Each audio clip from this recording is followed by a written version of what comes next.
Selamat pagi. Pagi. Wah, luar biasa ya. Tentu kita hari ini kita mulai kelas kita lagi ya.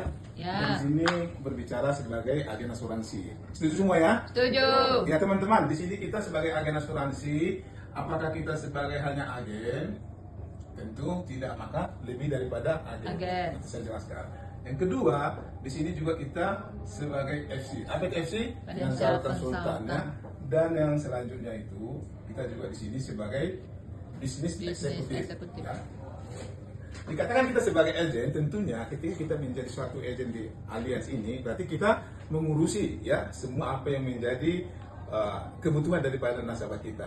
Oke, setuju ya? Setuju. Nah, dan di sini juga sebagai FC. FC itu Financial Consultant, berarti kita berbicara konsultasi apa yang menjadi kebutuhan nasabah kita. Jadi kalau kebutuhan nasabah itu apa? Misalnya seperti ini. Kalau saudara mau beli kendaraan, misalnya saudara mau beli kendaraan yang murah atau yang mahal? Yang bagus. Ya, tentu yang bagus ya. Yang Artinya mahal. sesuai dengan kebutuhan kita. Jadi beda-beda ya. Ya. Kebutuhan misalnya kalau kita sebagai karyawan mungkin kebutuhannya beda. Tapi kalau bos kebutuhannya kan beda juga. Oke. Nah, artinya ada mobil yang harga 150 juta, ya kan? Ada juga mobil harga yang 500. 1,5 M ya. Iya. Ada juga yang 700 sampai 800 juta misalnya Pajero ya.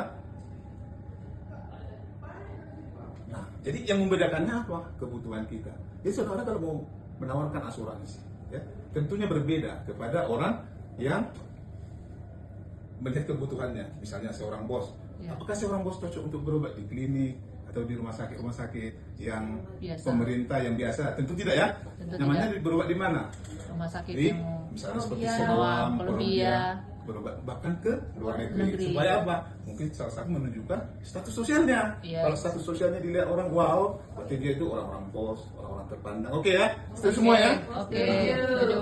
Jadi kita di sini sebagai financial consultant, kita harus melihat apa yang menjadi kebutuhan nasabah. Tidak berbicara harga premi 300.000 lagi ya dan sebagainya, tapi kebutuhan. Nah, di sini sebagai yang paling luar biasanya kita sebagai agent financial consultant termasuk bisnis eksekutif ya. Bisnis eksekutif berbicara kepada kita ini sebagai pebisnis. Oke? Kenapa kita sebagai pebisnis? Ketika kita menjadi bisnis eksekutif, maka kita sudah bisa merekrut bisnis eksekutif berikutnya. Oke? Bisnis eksekutif lainnya. Dan ini yang menjadi tim kita. Di Allianz hanya ada 2 layar, yaitu bisnis eksekutif dan Bisnis bisnis partner. partner.